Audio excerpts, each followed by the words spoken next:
बिस्मिल्लाहिर्रहमानिर्रहीम। बात से बात प्रोग्राम में आपका मेज़बान सलीम साथियानी पाकिस्तान और पाकिस्तान से बाहर देखने वाली वो तमाम नाज़रीन जो इस वक्त हमारे इस प्रोग्राम को देख रहे हैं उन्हें खुश आमदीद कहता है।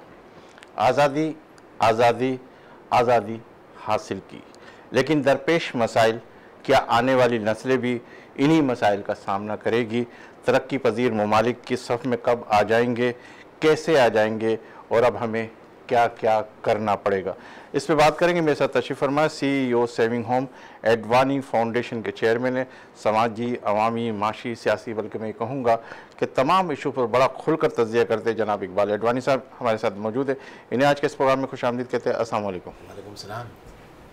मेरे दूसरे मेहमान है कराची एडिटर क्लब के सदर है, रोज़नामा पाकिस्तान कराची के एडिटर है मुबशर मीर साहब। इन्हें भी आज के इस प्रोग्राम में खुश आमदीद कहते हैं। अस्सलाम वालेकुम। वालेकुम अस्सलाम जनाब, बहुत शुक्रिया। मेरे तीसरे मेहमान है, तमाम इशू पर गुफ्तगू करते हैं, नदीम साबिर साहब। इन्हें भी आज के इस प्रोग्राम में खुश आमदीद कहते हैं। अस्सलाम वालेकुम। इकबाल साहब, आपकी तरफ बातों के इससे पहले मैं आप मेरे कई प्रोग्राम की ज़ीनत बने और माशाल्लाह सियासी हवाले से और समाजी हवाले से भी आपसे गुफ्तगू हुई। और मैं इससे पहले कि आपसे कोई सियासत का सवाल करूं, मैं अभी देख रहा हूं कि गुज़िश्ता दिनों आपकी बड़ी ऐड चल रही है मेमन रियल हीरोज़ के अवार्ड के हवाले से। तो क्या समझ कर, क्या देख कर ये मेमन रियल हीरोज़ का आपके जहन में खाका तैयार हुआ कि इसको मेमनों को आगे की तरफ लाए या अवार्ड दें, क्यों? देखिए, ये जो आप कह रहे हैं इस मेमन हीरोज़ के हवाले से, तो हमारे जो साथ हैं ये MFB मीडिया और अडवाणी फाउंडेशन मिल के कर रही है। तो उसमें जो फुज़ैल बंदानी साहब हैं, इनकी एक सोच थी कि इस तरह के हमको अवार्ड सेरेमनी करनी चाहिए। और मुझे लगता है काफ़ी अच्छी सोच के साथ इन्होंने ये, मतलब एक होता है ना कि जब इंसान डीपली इन्वॉल्व होता है या सोच तक गहरी सोच रखता है तो उस तरह की चीज़ें उसको आइडिया भी आती हैं। तो उनके मकसद ये था कि हमारी जितनी भी कम्युनिटी की जितनी भी जमातें हैं, हम सबको ऑन बोर्ड लें, उनसे मिलें और उनको कहें कि आप अपने लोगों को 4-4 लोग हमको दें जिन्होंने आपकी जमात में अच्छा काम किया है, जो आपके हीरोज़ हैं, हम उनको अवार्ड देंगे। तो इसमें सबसे खूबसूरती ये थी इसकी कि इसमें इस तरह है कि जमातें जो भी हमारी हैं, छोटी बड़ी जमातें जितनी भी, वो ख़ुद अपने लोगों को नाम देंगी कि इनको आप अवार्ड दें। तो ये मुझे लगता है बहुत बड़ी खूबसूरती है, क्योंकि इसमें जो भी समझे, मैं खुद टाइटल स्पॉन्सर हूँ उसका, लेकिन मैंने खुद अपना कोई किसी का नाम नहीं दिया, रिकमेंड नहीं किया, ना मुझे वो कोई अवार्ड मिलेगा। इसी तरह दूसरे जितने स्पॉन्सर हैं किसी को भी नहीं, वो उसी जमात के लोगों को देंगे और उसी जमात के जो मैनेजिंग बोर्ड है, उनकी जो टीम है, वही नाम देगी।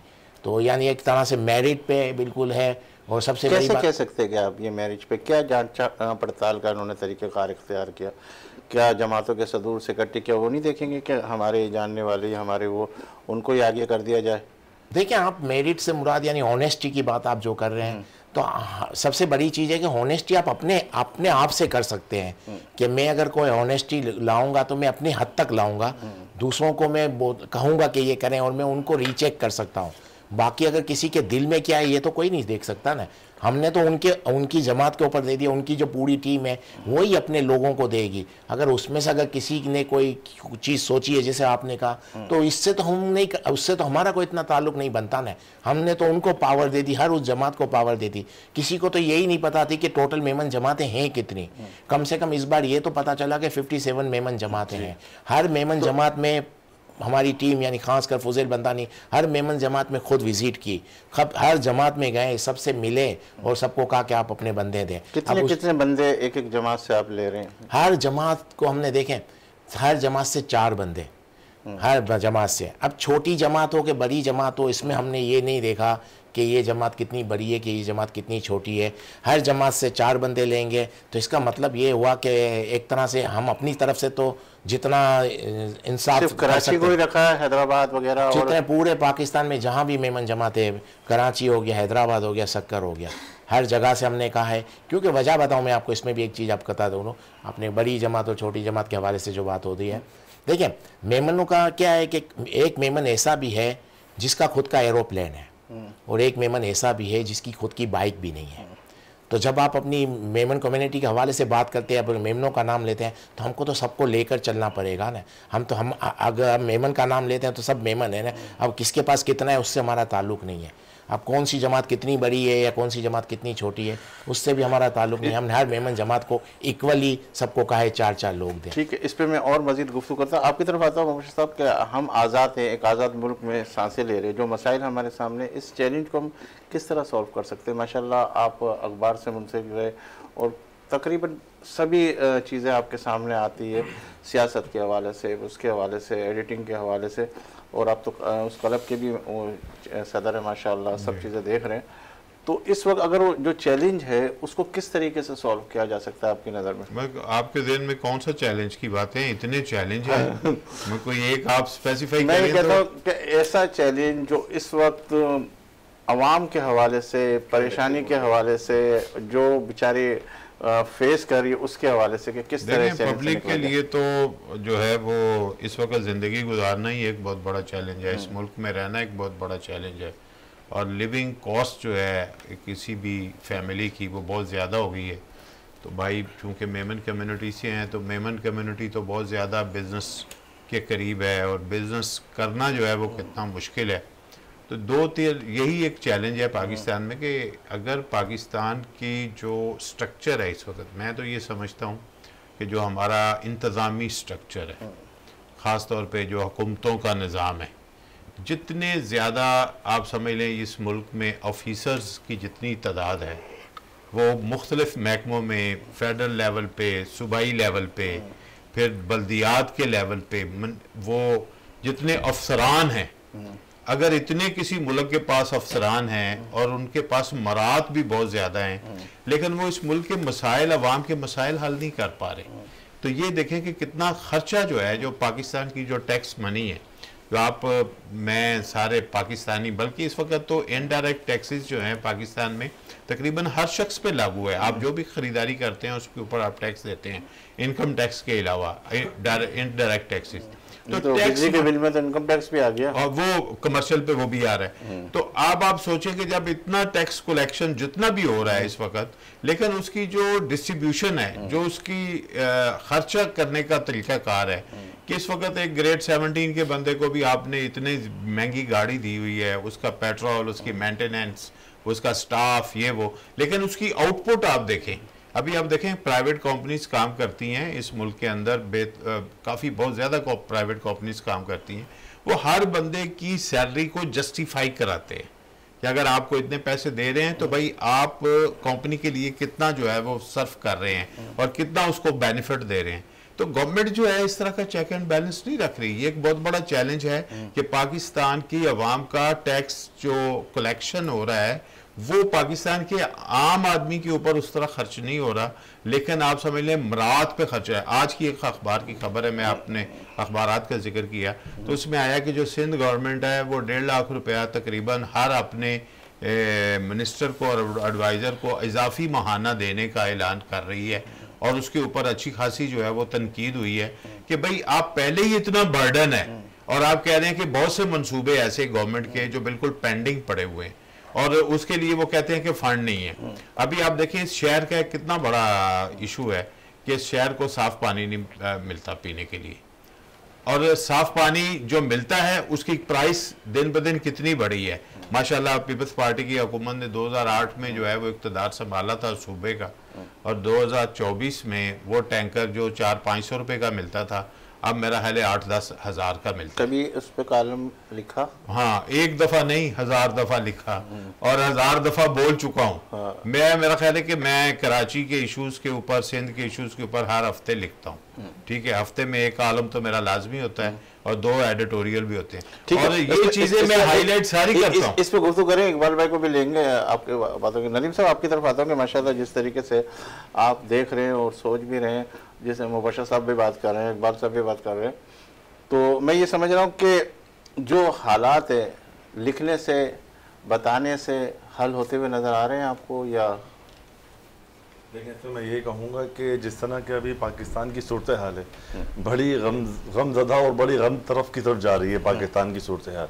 इशूज़ पर भी बात करी, जैसे भाई ने, मेरे मोहसिन ने क्लियर किया कि कराची पाकिस्तान के जो भी इशूज़ है, अभी जिस तरह जो चैलेंजेस का सामना है, अभी मैंने जो देखा है, देखें हम ज़्यादातर अगर ग्राउंड लेवल पे बात करेंगे तो एक इलेक्ट्रिक का एक बहुत मेन इशू अभी आ रहा है क्योंकि मेरा जब ऑन ग्राउंड लोगों से बातचीत होती है तो उनका सबसे बड़ा इशू होता है कि यार हम खाएं या के इलेक्ट्रिक के बिल पे ऑफ करें। तो ये एक बहुत बड़ा इशू हो गया है और बहुत बड़ा चैलेंजेस हो गया है हमारी आम आवाम के लिए। और इसके लिए हुकूमत सतह पे जितने भी हमारी पार्टी 1000 लोग हैं जो जितनी मेहनत करके एफर्ट्स कर रहे हैं, लेकिन कोई भी इस जगह पे नहीं आ पा रहा है कि जिससे कुछ पाकिस्तान की सूरत हाल बेहतर की तरफ जाए। तो ये चैलेंजेस इश्यूज बहुत ज़्यादा बढ़ गया है पाकिस्तान का, कि इलेक्ट्रिक को लेके, वाटर को लेके, सैवरेज को लेके, और बहुत से इश्यूज हैं। मैं समझता हूँ कि अगर बेसिक इश्यूज में किया तो क्या इलेक्ट्रिक बहुत अहम किरदार अदा कर रहा है इस वक्त। इसके लिए हुकूमत को बहुत अहम क्या इलेक्ट्रिक की बात कर अहम किरदार अदा कर रहा है, मतलब बहुत अहम किरदार अदा कर रही है लोगों को चैलेंजेस में मुब्तला करने के लिए।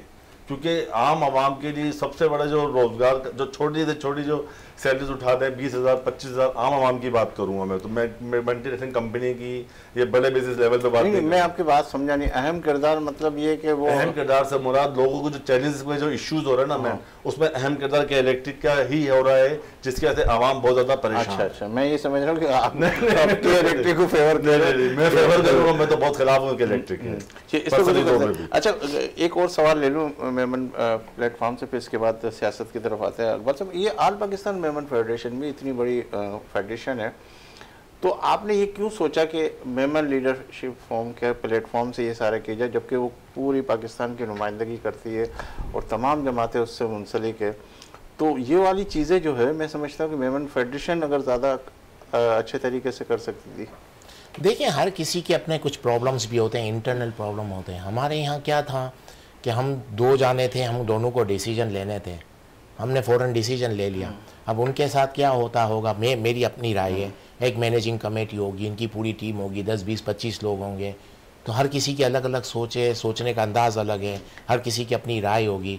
वो अपने हिसाब से जो भी काम कर रहे हैं अच्छे काम कर रहे हैं और काफ़ी बड़े बड़े काम कर रहे हैं, ऐसी बात नहीं है। लेकिन हर चीज़ आप किसी के बारे में ये नहीं सोच सकते कि हर काम उसने करना है।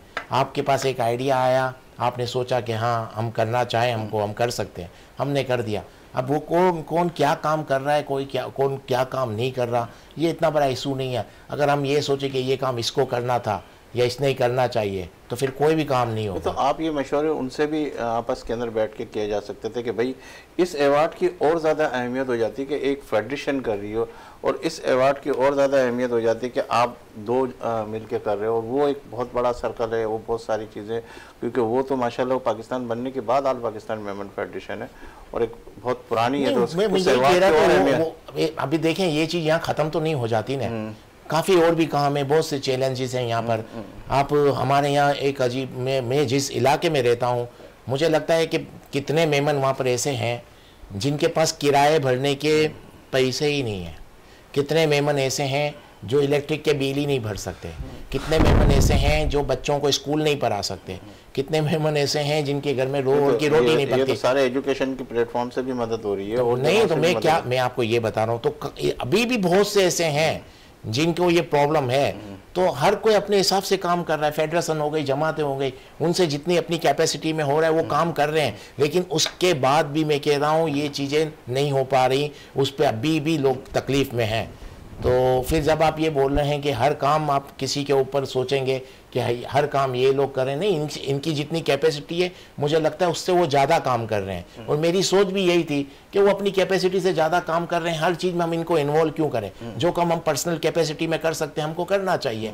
और मुझे लगता है वो अपने हिसाब से कर रहे हैं, हम अपने हिसाब से कर रहे हैं। इसमें कोई ये बाउंड्री नहीं है कि आपने, अगर मैंने कोई सोचा है कि मुझे ये काम करना है तो मैं सबको कहूँ कि आप भी मेरे साथ ये काम करो। अल्हम्दुलिल्लाह I am financially very strong person, तो मुझे इतना बड़ा इशू भी नहीं है। अगर मुझे कोई चीज़ ऐसी समझ में आ रही है कि मुझे करनी चाहिए तो मैं करता हूं। तो अब हर चीज़ में हम इन्वॉल्व करें, बार बार ऐसा होता है जब आप किसी को इन्वॉल्व कर रहे हैं, उनकी खुद की इतनी बड़ी मैनेजिंग कमेटी होती है, उनकी इतनी बड़ी टीम होती है, तो ज़रूरी नहीं है कि आप कोई भी आइडिया लेकर जाएं तो वहाँ पर उस पर तैयार हो जाए। उनको इतना टाइम लगता है अपनी पूरी बोर्ड को सेटिस्फाई करने में, तो इतना टाइम गुजर जाता है। तो मुझे लगता है कि इतना टाइम गुजरे तो उतने टाइम में तो आप ये काम को, इस काम को पूरा इम्प्लीमेंट कर सकते हैं। आपने भी जो काम का आगाज़ किया, कोई 1-2-4 दिन की तो बात नहीं, 1 आध हफ्ते की तो बात नहीं, मेरा ख्याल है उसने पूरी जमातों को विज़िट किया, वो भी 3-4 महीने हुए, अगर यही 3-4 महीने अगर फेडरेशन को मिलते तो बहुत अच्छे तरीके नहीं, तो फेडरेशन को मिलते क्या, फेडरेशन भी तो और काम कर सकती है ना। फेडरेशन को किसी ने क्या रोका है, किसी ने किसी को रोका थोड़ी है।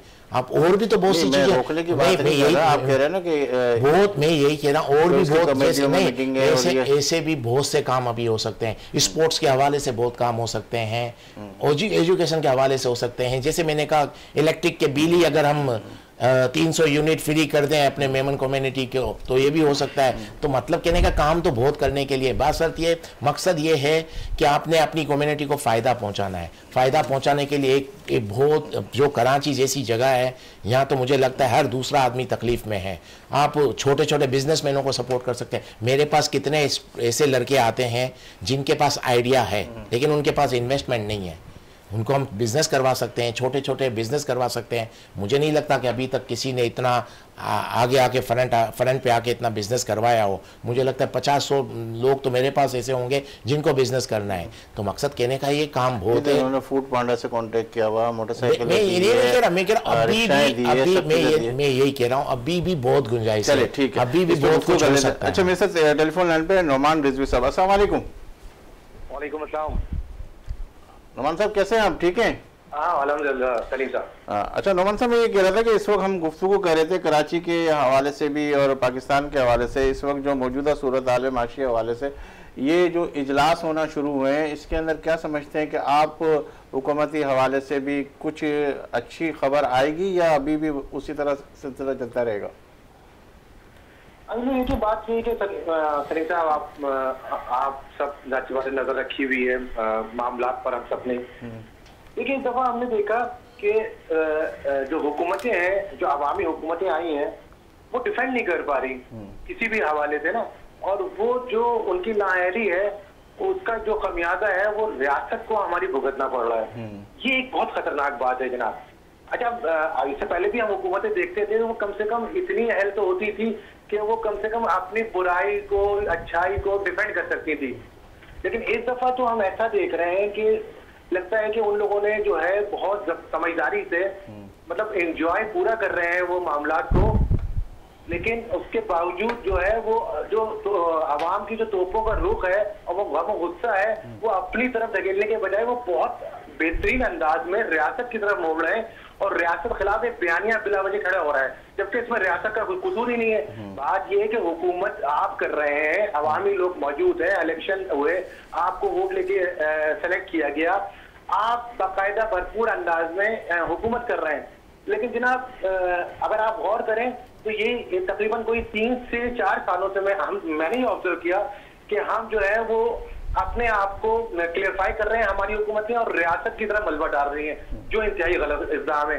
लेकिन बात यह है कि छोटे छोटे काम होते हैं, काम है ना, मामलात हैं। अब आपने कराची शहर का जिक्र किया, देखिए सलीम साहब, अभी आप रिसेंटली वाकया बताऊं मैं आपको कि एक इंतजामिया की नाअहली की वजह से कि बिला वजह एक तमाशा हो गया कि जेल इंतजामिया ने अदालती हुक्म ना मानते हुए एक कैदी को इलाज मुआवजे की सहूलत फराहम नहीं करी और उसका जो है वो इंतकाल हो गया। मैं नईम अख्तर साहब की बात कर रहा हूँ, कतई नजर कि उनका क्या सियासी बैकग्राउंड है, मैं एक इंसानी तौर पे बात कर रहा हूँ कि वो किसके वफादार है, किसके वफादार नहीं है, वो किससे मोहब्बत करते हैं, किससे और किससे उनका ताल्लुक है। एक इंसानियत की बुनियाद पर उनकी 6 साल बेटी है जो 14 अगस्त को यतीम हो गई और जनाब सोशल मीडिया पे एक तूफान बदतमीजी मच गया और जनाब उनके और वो एक ट्रेंड बन गया। अच्छा, आप गलती इंतजामिया की, पाकिस्तान पीपल्स पार्टी की हुकूमत की है और लोग जो है वो इसको जो है जनाब 14 अगस्त से मुनासबत देने लग गए। अब आप मुझे बताइए कि कहाँ है वो हमारी वेलफेयर तंजीमें, चैंपियन, जो लोगों को जो है करोड़ों रुपए बांट। ये तो एक आध खबर की बात है, ऐसी तो कई खबरें जो कहते हैं ये खबर क्यों इम्पोर्टेंट है, ये खबर क्यों इम्पोर्टेंट है? ये खबर कराची की इम्पोर्टेंट इसलिए है कि 5 साल से एक बंदा बगैर किसी जुर्म के, मतलब उस पर साबित नहीं हुआ, वो जेल के अंदर मौजूद था और जब उसकी तबीयत खराब हुई तो ना जो उसको हॉस्पिटल लेके जाया जाता बल्कि अदालती हुकुम को जो है हवा में उड़ा दिया गया। बात ये खबर इसलिए इम्पोर्टेंट है, मामला इतने ज्यादा नहीं है, हो सकता है ऐसी बहुत सी खबर हो, लेकिन ये खबर नजरों में आई है, सबने देखा है। आप मुझे बताइए, क्योंकि उसका ताल्लुक एक सियासी पार्टी से, उस सियासी पार्टी के खिलाफ आपने ऑपरेशन किया हुआ है। आप भले करो, मैं इससे इनकार नहीं कर रहा, ना मैं किसी की सपोर्ट कर रहा हूँ कि वो कितने वफादार थे, किसके वफादार थे, लेकिन बात ये कि इंसानियत के नाते अगर आप चाहते तो नईम अख्तर साहब को इंसाफ दिलाया जा सकता था। इसमें कम से कम जिन्होंने जेल इंतजामिया के जो लोग हैं उनको कोई तो कुछ बोलने वाला हो। अवामी गवर्नर साहब ने एक तमाशा लगाया 14 अगस्त को जनाब, लेकिन आप मजाल ही। ठीक है नौमान साहब, आपकी बात आ गई, बिल्कुल बिल्कुल बात आ गई आपकी। आप टेलीफोन लाइन पर रहिएगा, फिर मैं आपको आपसे मजीद सवाल भी करता। अच्छा मोहम्मद साहब, आप क्या देखते हैं इसको? जी करनी थी मुझे जी।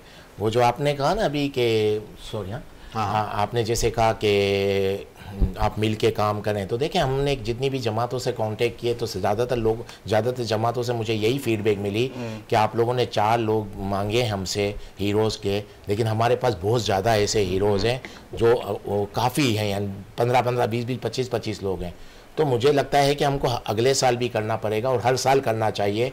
तो मैं डायरेक्ट आपके चैनल के तवस्सुत से ये सबको ऑफ़र करता हूँ, फेडरेशन हो गई या जितनी भी जमातें हो गई, इन फ्यूचर में हमारे साथ मिलकर अगर काम करना चाहें तो हम हर साल ये अवार्ड सेरेमनी कर सकते हैं, जिसमें फेडरेशन भी अगर हमारे साथ आए और अगर और जमातें भी आएँ तो मुझे लगता है हमारे लिए एजाज़ की बात है। तो ये तो मैं ओपनली ऑफर है मेरी, मतलब बहुत अच्छी बात है। अच्छा इसी तरफ मैं आता हूँ कि पहले मुझे आपसे सवाल ले लूँ कि पार्टी इजलास भी चल रहे हैं आजकल, हुकूमती पार्टी इजलास भी चल रहे हैं, अवाम की रिलीफ की बात की जा रही, क्या ऐसा होता हुआ नज़र आएगा?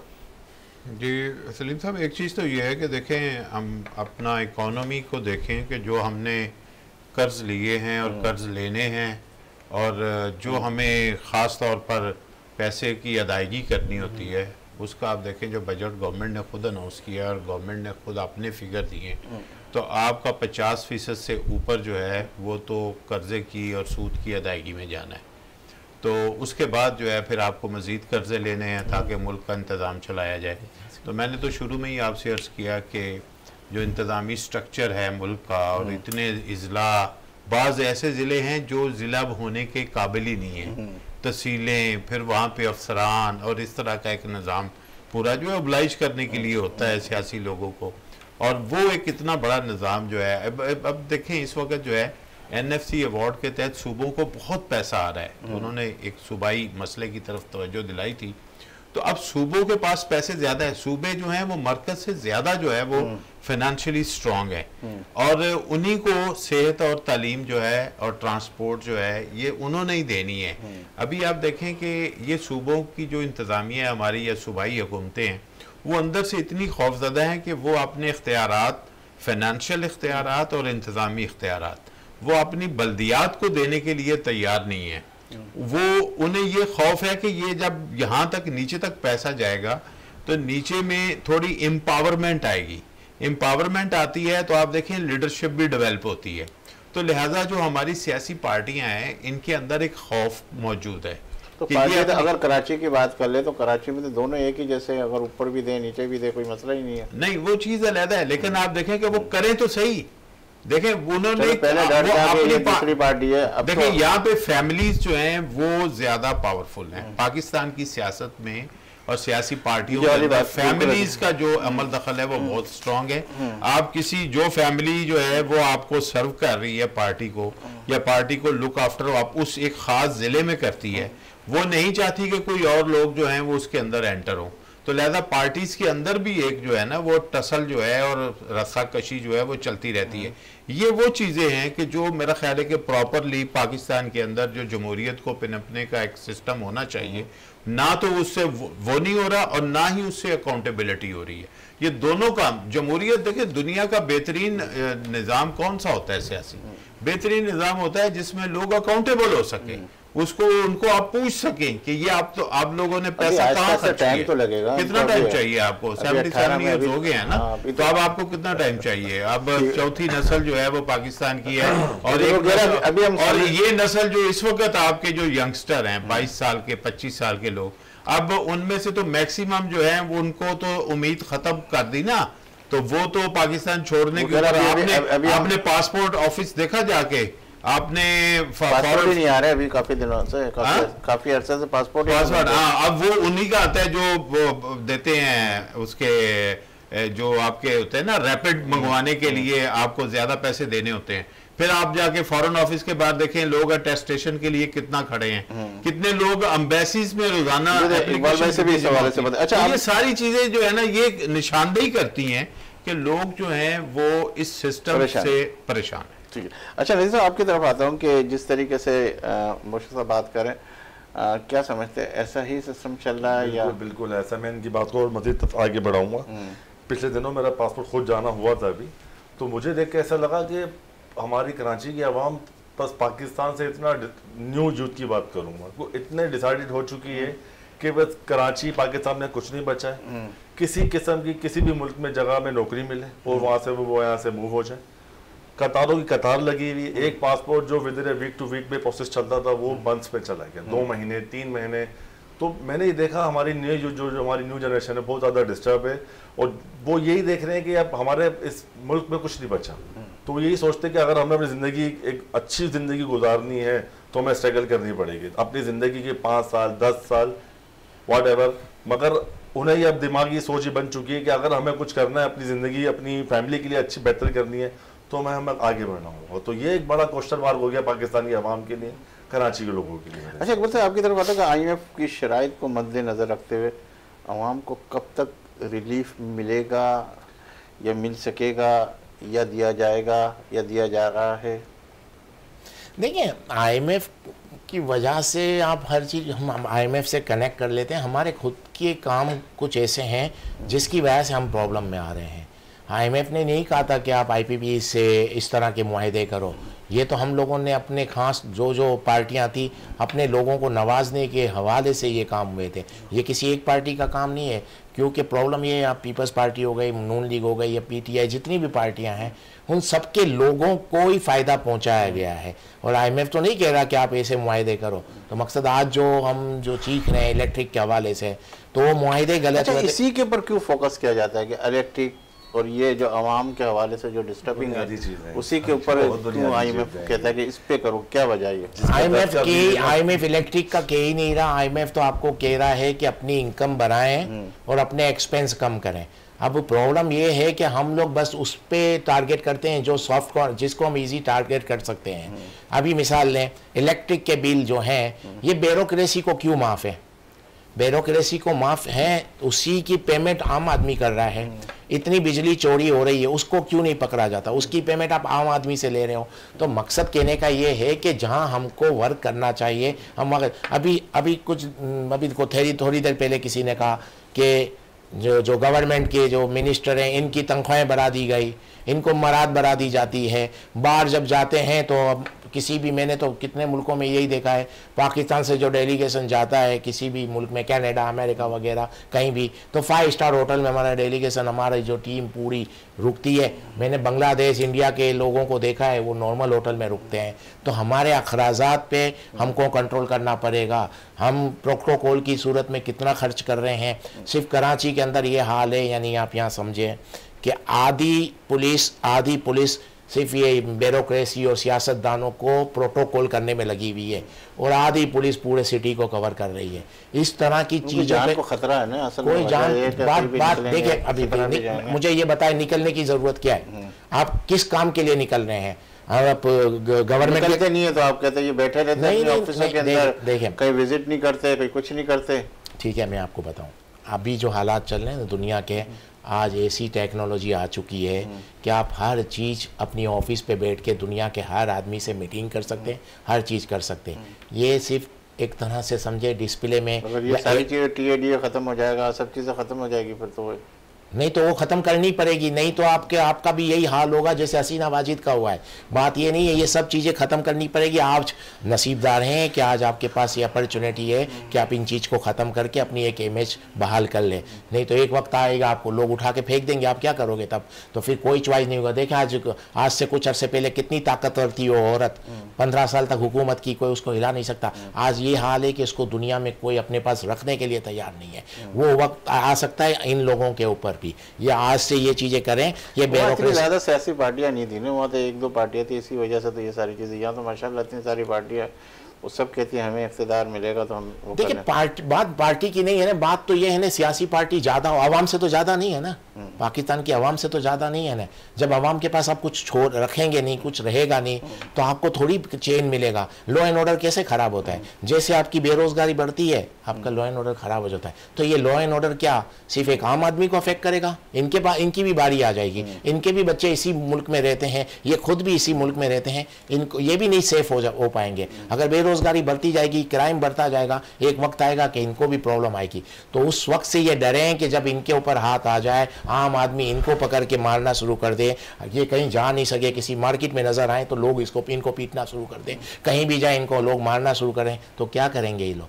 कि आवाम को अगर आप इतना सताएंगे तो कभी ना कभी तो उनका हाथ आपके गिरेबान पे आ ही जाएगा। जी, क्या कहते हैं आप? जी बिल्कुल, मेरा ख्याल है कि आप इसे ये देखें कि ये जो पब्लिक का गम गुस्सा है वो मुख्तलिफ पीसेस में हमारे सामने आता रहता है।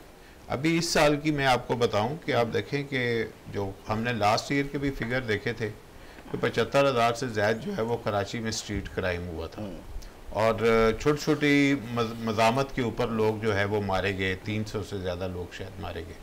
अभी ये हुआ है कि उसका रिएक्शन देखें, आहिस्ता आहिस्ता हुआ कि लोगों ने डाकुओं को पकड़ के मारना और जलाना भी शुरू कर दिया। ठीक है, पकड़ते हैं, मारते हैं और फिर फौरी जलाने की कोशिश करते हैं, और कुछ को उन्होंने ख़त्म भी किया है। तो ये पब्लिक का पीसीस में रिएक्शन जो है वो स्टार्ट हो चुका है, और जिन लोगों ने इस प्रोजेक्ट को कर लिया है उनका खौफ जो था किसी को मारने का वो उतर गया है। ये बड़ी अलार्मिंग बात है जो गवर्नमेंट को बड़ी सीरियसली सोचना चाहिए। जब ये कार्रवाई हो रही होती है ना, बिल्कुल दुरुस्त कह रहे हैं हमारे भाई कि जब इतना मॉब आ जाता है ना, जब बहुत बड़ी पब्लिक आ जाती है तो पुलिस या कोई भी फोर्स जो है ना वो बिल्कुल पीछे हट जाती है। अभी आप बलूचिस्तान की जो वीडियोस आ रही हैं वो देखें, जो केपीके की वीडियोस आई हैं वो देखें, जो कश्मीर की वीडियोस आई हैं वो देखें, जो गिलगित की वीडियोस आई हैं वो देखें, तो उससे आपको पता लगेगा कि आपके मुल्क के अंदर भी मूवमेंट जो है वो तेजी से बढ़ रही है।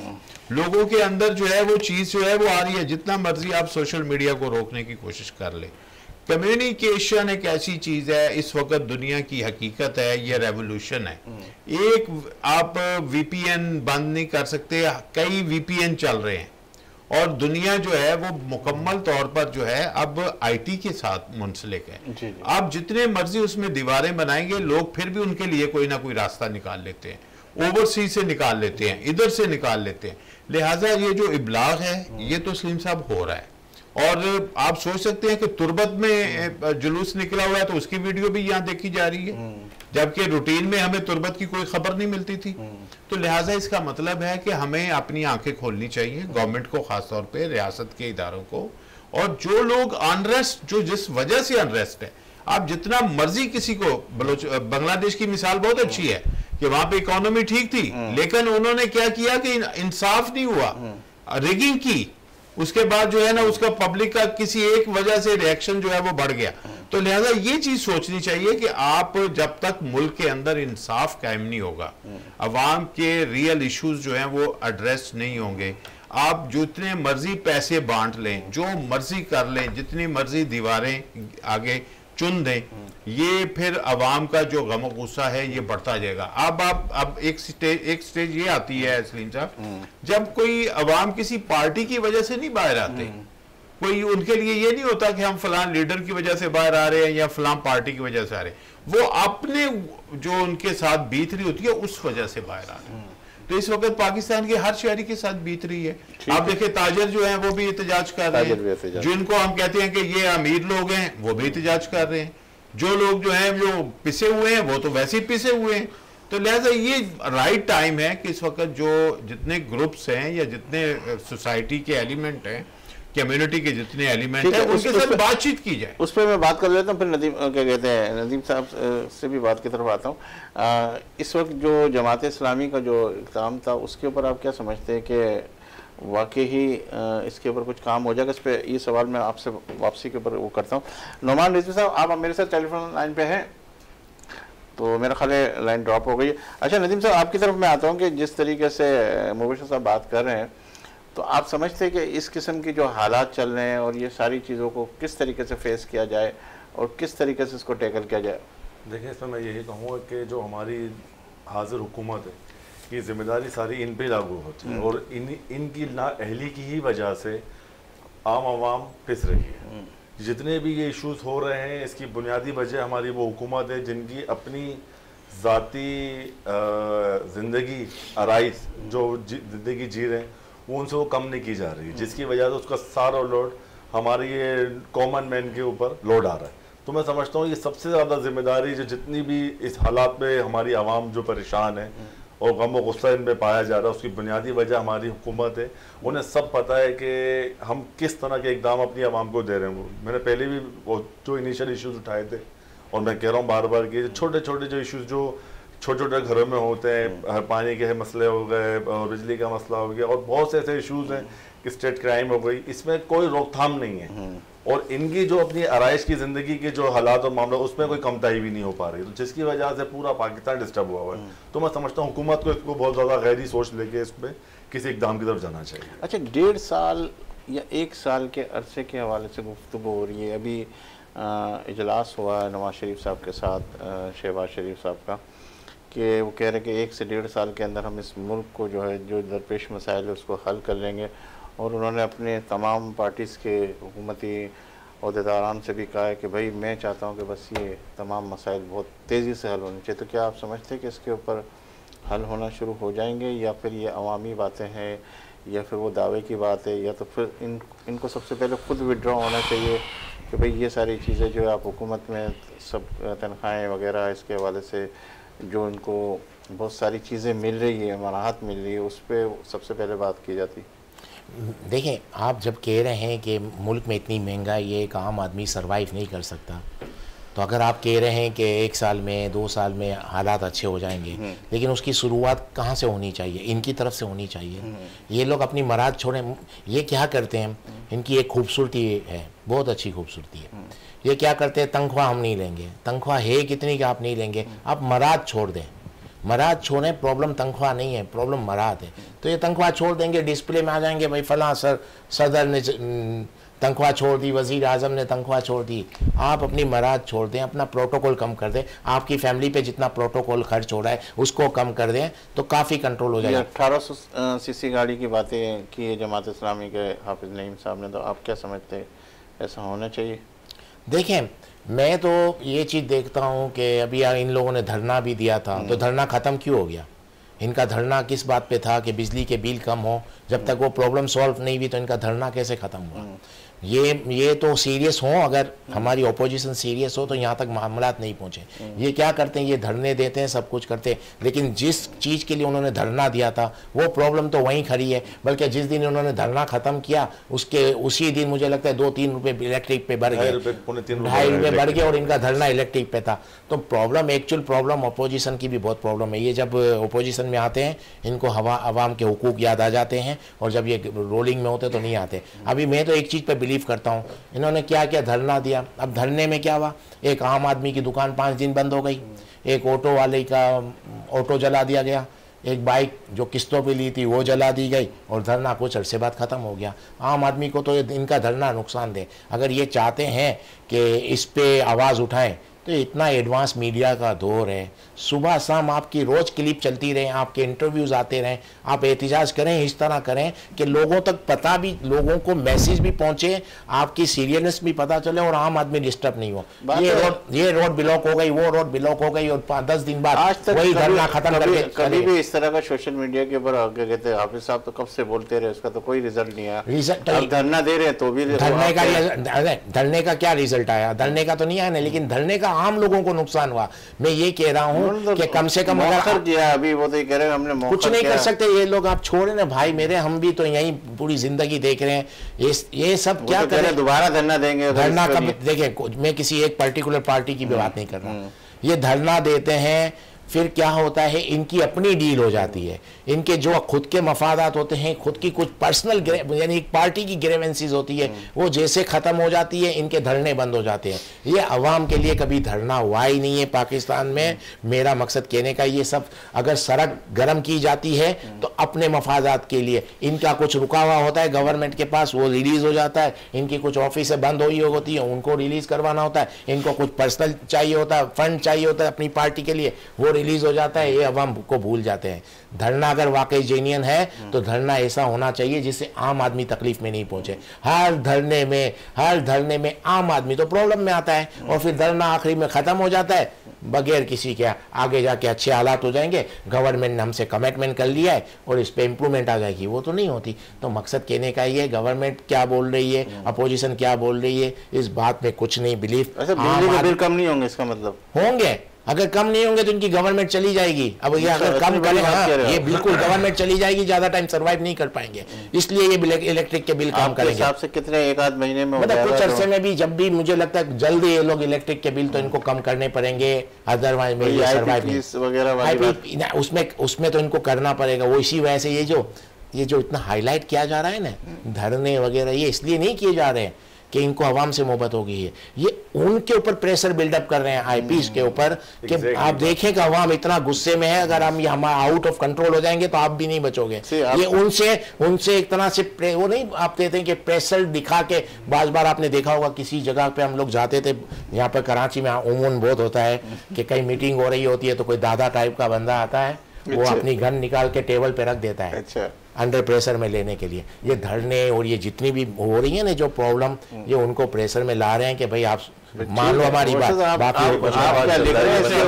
एक चीज लिख रहे हैं जी, आप तो ऐसे पूछ रहे हैं जैसे आप लिखते नहीं है, 25 साल हो गए लिखते हुए। अच्छा, इसमें ये मैं आपको एक अर्ज करूं कि अभी पाकिस्तान के वजीर खारजा और फिर उसके बाद वजीर ख़जाना भी है, वो चाइना गए थे, तो आपको पता है हमने चाइना के काफ़ी पैसे देने हैं, और जो ये बिजली घर लगे और भी कुछ काम ऐसे हुए तो उनका प्रेशर भी काफ़ी है। तो हमने बड़ी कोशिश की है, लेकिन चाइना से हमें ये रिलीफ नहीं मिला कि अच्छा ये हम मौखर कर देते हैं या इसको कम कर देते हैं, जो मुआहदे किए हुए हैं वो देने हैं। ठीक है, अब IPPs जो हैं वो तो आपसे बहुत कमा चुके हैं, बगैर बिजली दिए हुए कमा चुके हैं, और IPPs इनके अपने हैं, कुछ जो है वो बल्कि डायरेक्ट अपने हैं, कुछ इनडायरेक्ट अपने हैं, और उसकी वजह से जो प्रेशर है, अब तो उनके नाम आ गए, सब कुछ आ गया। ये बात दुरुस्त है कि उन्होंने कहा भी है जी इसमें थोड़ा रिलीफ मिले, और अच्छा उसके अंदर गवर्नमेंट के भी शेयर्स हैं। तो आप अगर हमारे जो मिनिस्टर हैं एनर्जी के, उन्होंने अनाउंस किया कि जी 18 रुपये कैपेसिटी चार्जेस जो हैं वो पर यूनिट जो है वो चार्ज किए जा रहे हैं।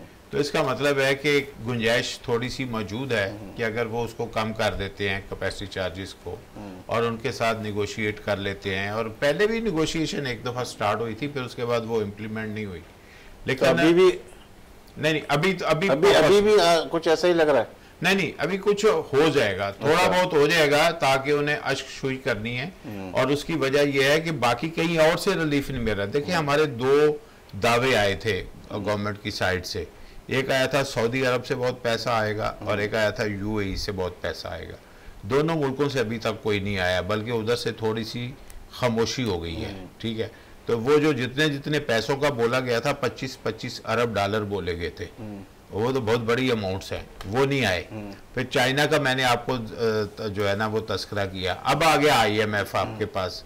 देखिए IMF को तो चाहिए होता है कि जी भाई आप पैसे ले रहे हैं, बिल्कुल लें, लेकिन अच्छा आपने इनको वापसी का जो भी आपके पास रास्ता है वो हमें बताएं कि आप पैसे कैसे, ये जो आप पहले आप फरमा रहे थे ना, ये क्यों इसको किया जाता है। देखिए जो यूटिलिटीज हैं उसके में आपकी कैलकुलेशन बहुत आसान है। आपको पता है आपका बिजली का कंज्यूमर कितना है, आपका गैस का कंज्यूमर कितना है, और आपका पेट्रोल जो है वो कितना रोजाना जो है वो कंज्यूम होता है। आप 1 रुपया बढ़ा के अपना कैलकुलेट कर सकते हैं कि डेली के कितने पैसे बढ़ गए। इसलिए यूटिलिटीज में एनर्जी प्रोडक्ट्स जो हैं उनको सबसे ज्यादा टारगेट किया जाता है। एनर्जी जो है वो आप देखें आपकी नेसेसिटी ऑफ लाइफ है, जैसे फूड है उसी तरह एनर्जी है। लिहाजा हमें पता है कि बिजली जो है वो अगर एक छोटा सा घर है तो उसने एक बल्ब तो जलाना है, ठीक है, जिसके पास बिजली पहुंची हुई है। अभी तो खैर बहुत से ऐसे घराने होंगे जिनके पास बिजली होगी भी नहीं। फिर अगर गैस है तो उसमें भी कैलकुलेशन जो है ना वो आपकी एग्जैक्ट हो जाती है कि हमें इतना पैसा आ जाएगा। Same is the case with the petroleum products. तो ये तीनों चीजें जो हैं, इसीलिए गवर्नमेंट जो है इन्हीं के ऊपर जो है वो जोर देती है कि इससे कलेक्शन बड़े आराम से हो जाती है। तो लेकिन इस वक्त जो है वो सिचुएशन ये है कि जहाँ पे गवर्नमेंट खुद फंस गई है कि आपको IMF का बजट इसलिए लेना है, इसलिए उसका लोन लेना है क्योंकि आपको दीगर जो एसोसिएशंस हैं, इदारे हैं, बैंक्स हैं, जैसे Asian development bank, Islamic development bank, other जो इदारे हैं, डोनर एजेंसीज हैं, आपको उनसे भी पैसे मिलेंगे। जैसे ही आपको IMF के पैसे मिलेंगे, उनसे भी पैसे मिलेंगे। उन्होंने IMF का एक बेंच मार्क है कि वहां से जब आप ओके हैं तो इसका मतलब है सारे देने को तैयार हो जाते हैं, लिहाजा वो आपके लिए जरूरी भी बहुत हुए हैं। तो उसके लिए वो रिलीफ थोड़ा इधर से करने के लिए ये सारा रास्ता अख्तियार किया गया। बाकी जमात इस्लामी का आपने तज़किरा किया, बिल्कुल दुरुस्त बात है कि भाई वो एक तो बड़ी मुश्किल है कि हाफिज नईम साहब की जो शख्सियत है, वैसे तो बड़े अच्छे आदमी हैं, लेकिन इतने दिन तक पब्लिक को एक इशू के ऊपर इंगेज रखना आसान नहीं होता। लीडरशिप का बहुत बड़ा इम्तिहान होता है। मेरा ख्याल है कि वो इतने दिन तक जो है वो उसको बरकरार नहीं रख पाए कि पब्लिक अपनी को, अपने लोगों को कि इस चीज़ पर रखें कि कोई डेवलपमेंट हो रही है। और फिर यह है कि इतना ज़्यादा बड़ा मजमा भी नहीं जमा हो पाया, और फिर इतने लंबे अरसे के लिए सस्टेन करना, फिर एक शख्सियत का करिश्मा होता है। अब वो एक करिश्मा होता है कि आपके लिए और भी लोग आना शुरू हो जाते हैं। तो अभी वो स्टेज पे नहीं पहुंचे, अभी उनकी चूंकि शुरुआत है एज ए अमीर, तो हो सकता है आगे जाके वो हो जाए, लेकिन उनके लिए एक बड़ा सेटबैक हो गया कि वो इसको किसी नतीजे पे पहुंचाए बगैर अचानक क्विट कर गए। और जब वो खत्म हो रहा था वो वहां मौजूद भी नहीं थे, 2 मिनिस्टर आए और लियाकत बलोच साहब थे, तो वो सेटिस्फाई नहीं अभी तक कर पाए। अभी उन्होंने प्रेस कॉन्फ्रेंस भी की है कि वो सेटिस्फाई नहीं कर पाए कि हमने ये वाइंड अप कर दिया, क्या हुआ, क्या हमारा एग्रीमेंट, अगर गवर्नमेंट से उनके नेगोशिएशन हुए हैं तो उन्होंने कोई एग्रीमेंट किया है, अगर तो वो एग्रीमेंट पब्लिक को नहीं दिखा सके, पब्लिश भी नहीं, और वो चीज जो है वो नकात सामने नहीं आ सके कि जी इन गवर्नमेंट से हमने ये यकीन दहानी ले रही है। उनके पास ना कोई रिटर्न है, ना कोई जुबानी है, ना वो कोई प्रेस कॉन्फ्रेंस हुई है जिसमें खड़े होकर ये बात जो है वो की जाती जी मुस्तकबिल में जो इन्होंने मुतालबात रखे हैं उस पर 2 महीने बाद, 1 महीने बाद अमल दरामद हो जाए। लिहाजा अभी ये उनकी, मेरा ख्याल है, जो क़यादत है उसका बहुत बड़ा इम्तिहान हो गया है कि उन्हें ये जो उनको मिला है एक तरह का सेटबैक, इसको वो कैसे क्लियर कर। अच्छा, इकबाल साहब आपकी तरफ आता हूँ, आप कुछ हाथ उठा रहे थे, चीन के हवाले से बात हो रही थी, तो फिर मैंने देखा IP जो आप कह रहे थे ना, IPP के हवाले से, तो सिर्फ 20% चाइनीज़ कंपनियां हैं। आप चले वो तो आप चलो आप उनको नहीं कन्वेंस कर सकते, रियासत ने कमिटमेंट किया है, बाकी तो हमारी खुद की लोकल हैं, और ज़्यादातर लोकल कंपनियां वो हैं जो इनके डोनर हैं खुद के, यानी गवर्नमेंट में है, अपोजिशन में है, ये खुद ही ये इन्हीं के हैं। तो इनसे तो कम से कम बात करें, ये मैं कह रहा हूँ कि 50% हो सकेगा। बल्कि मैं तो कहता हूँ इनको तो पूरा ताउन करना चाहिए, क्योंकि इतना कमा लिया मुल्क की, अगर मुल्क नहीं रहेगा तो कमाएंगे कहाँ से? इनको तो कुछ आता ही नहीं है ना, इस मुल्क में ही कमाना आता है इनको, कि और किस तरह कमाते हैं। अगर आप मुल्क नहीं रहेगा तो कैसे कमाएंगे? तो इनको तो अभी छोड़ना चाहिए। तो 80% तो इन्हीं के हाथ में है, और ये सब हुकूमत, अपोजिशन, यही सब है इन्हीं के हाथ में। मुझे लगता है अगर ये छोड़ें और इसमें कुछ करें तो बेहतर है, नहीं तो फिर गवर्नमेंट करना इनके लिए मुश्किल हो जाएगी। अच्छा, इन्होंने एक और रास्ता निकाल लिया अपने लिए, वो सोलर का, वहां से जो है वो इनको आ जाएगा, इनको कोई प्रॉब्लम नहीं। अच्छा जी, बिल्कुल बिल्कुल, मैं दोनों भाई की बात से मुत्तफिक होऊंगा। जिस तरह की बातें अभी हुई हैं हाफिज नईम के आपके हवाले से, क्योंकि उनकी अपनी ज़ाती कोई राय थी जो उनको मनवानी थी, जिसकी वजह से ये धरना पोस्टपोन हुआ है या ख़त्म किया गया, और उन पर बहुत ज़्यादा सवाल निशान बन गए उनकी इस जलसे पे ख़त्म करने की बिना पर, और उनको भी बहुत चीज़ें फेस करनी पड़ेंगी, क्योंकि बहुत ज़्यादा लास्ट जो भी इलेक्शन हुए थे तो उसमें सबसे ज़्यादा जो फेवरेट जो इलेक्शन टीम थी वो हमारी जमात इस्लामी थी, और अब जो ये डाउनफॉल जो हुआ है तो उससे बहुत ज़्यादा सवालात खड़े हो गए हैं हाफिज नईम साहब के लिए। तो ये बात हकीकत है, कौन सी ऐसी मंशा थी उन्होंने अपनी मनवाने के लिए इस धरने को पोस्टपोन किया है, तो वो भी इंशाल्लाह आहिस्ता आहिस्ता लोगों के सामने आ जाएगी। ठीक है, प्रोग्राम का वक्त ख़त्म होने वाला है। मैं आपसे आखिरी के अंदर कोई ऐसा मैसेज, कोई ऐसा पैगाम फिर वहाँ से लाइन अप करते हुए चलते हैं। जी साहब, मैं तो यही कहूँगा कि हमारी जो हुकूमत सतह के जो लोग हैं उन्हें इस पाकिस्तानी अवाम के लिए कुछ सोचना चाहिए कि ये जो हालात से गुजर रहे हैं, 2-4 हो रहे हैं, खुदकुशियाँ हो रही है, क्राइम स्ट्रीट हो रहा है, कुछ ऐसे इकदाम किए जाए अपनी ही इन पॉकेट से, जो अपने नेट इनकी जो सैलरी है, इनकी मराद है, जो भी है उसको कम करके कुछ इस आवाम के लिए कुछ सोचा जाए। मैं तो ये एक अपना मैसेज देना चाहता हूँ। जी सर, मेरा ख्याल है कि पब्लिक को जो है ना इनके ऊपर ट्रस्ट नहीं करना चाहिए और खुद स्ट्रगल करनी चाहिए। इस गवर्नमेंट के ऊपर ट्रस्ट नहीं करना चाहिए। अच्छा, क्योंकि जितने लोग हैं अभी पहली दफ़ा तो नहीं गवर्नमेंट में आए ना, 40 ईयर्स से गवर्नमेंट कर रहे हैं, लिहाजा जो भी ये कह रहे हैं इनके ऊपर ट्रस्ट नहीं किया जा सकता। इनकी एक बात जो भी है वो अगले दिन वो जो है ना वो चेंज हो जाती है, तो लिहाजा ये तो ट्रस्ट वर्दी सिस्टम नहीं है। दूसरा ये कि पब्लिक को अपनी चेंज के लिए ना, अपनी बेहतरी के लिए खुद स्ट्रगल करनी पड़ेगी। और जो पाकिस्तान की जो सर्वाइवल है वो पाकिस्तान में एक बेहतरीन इंसाफ के निज़ाम में है।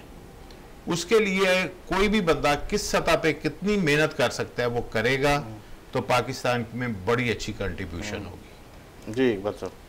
देखिए, मैं यही कहूँगा कि पब्लिक के लिए तो ये नहीं सोचे कोई मसला नहीं है, पब्लिक के लिए सोचते भी नहीं है। लेकिन अभी जो हालात हैं आवाम के हवाले से भाई ने कहा कि आवाम के लिए सोचें, मैं कह रहा हूँ आवाम के लिए आप नहीं सोचें, आप अब अपने लिए सोचें।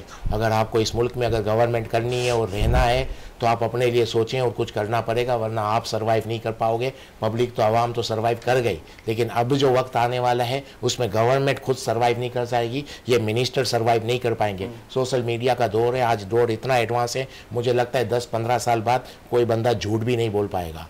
तब वो दौर आ गया है जिस दौर में गवर्नमेंट सर्वाइव नहीं कर पाएगी अगर कुछ नाइंसाफ़ी करेगी।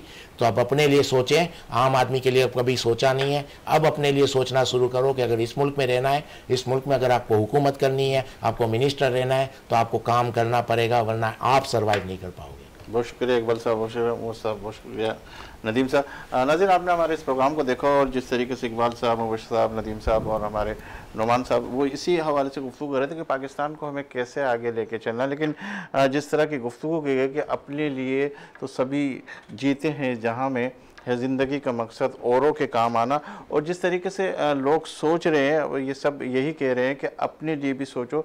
और अब जो है वक्त नहीं है, क्योंकि अब जो आप अपनी पहली कुर्बानी दोगे तो फिर जाके लोग जो है आप पे एतमाद करेंगे। अब साल की 1.5 साल की बात की जा रही है कि पाकिस्तान बिल्कुल तरक्की के मनाजिल तय कर लेगा और तरक्की की मनाजिल की तरफ आने लगा है और मुस्तकबिल का पाकिस्तान एक बेहतरीन पाकिस्तान होगा। लेकिन उसके लिए सबसे पहले ख़ुद को कुर्बानी देनी पड़ेगी, और जब खुद कुर्बानी देगा तो फिर इंशाअल्लाह ताला सभी आपके साथ इस कारवां में शामिल होंगे। मुझे दीजिए इजाज़त, इंशाअल्लाह ज़िंदगी रही अल्लाह, तो फिर आपसे मुलाकात का शर्फ हासिल करेंगे। और जब भी आपका हाथ दुआ के लिए उठे तो इस खाकसार को और वतन अज़ीज़ को अपनी दुआ में ज़रूर शामिल कीजिएगा। अल्लाह हाफ़िज़।